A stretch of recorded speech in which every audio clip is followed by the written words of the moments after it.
Una categoria G, sono 11 al via dopo il ritiro del numero 3, 1 Vento Spritz, Roberto Vecchione, 2 Salvador Trio, Marco Stefani, 4 Zyron, Andrea Farolfi, 5 Virus, Roberto Andraghetti, 6 Valjamin, Alessandro Fonte, in seconda fila 7 Refosco Lag, Maurizio Visco, 8 Vialli Griff, Marco Basile, 9 Nikos, Gabriele Paiero, 10 Ultimo Lord, Maurizio Cheli, 11 Ultrasfon, Gianvito D'Ambroso, 12 Ute del Ronco, Antonio Greppi.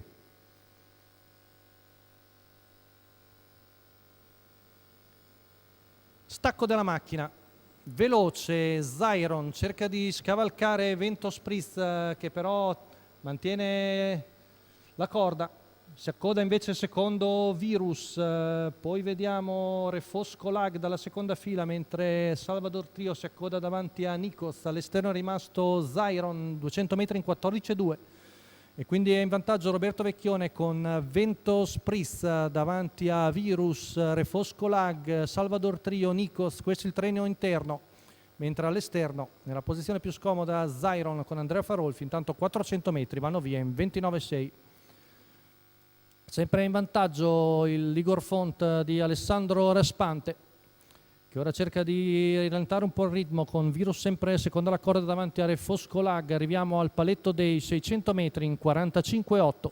Passaggio davanti alle tribune, si sono formate diverse pariglie, il treno esterno è composto da Zyron, Valjamin, poi Vialli Griff e Ute del Ronco. Ritmo blando, frazione qui davanti alle tribune in 15,9, viene fuori un secondo quarto in 32,1, il giro in 1,17, sempre in vantaggio Vento Spritz affiancato da Zyron, poi seconda la corda Virus su Refosco Lag, Salvador Trio e Nikos, seconda pariglia per Valjamin, arriviamo al chilometro passato da Vento Spritz in 1,18 secco, ancora 16,3, si va di conserva, Zyron si è adeguato al ritmo blando all'esterno, poi Valjamin e Vialli Griff,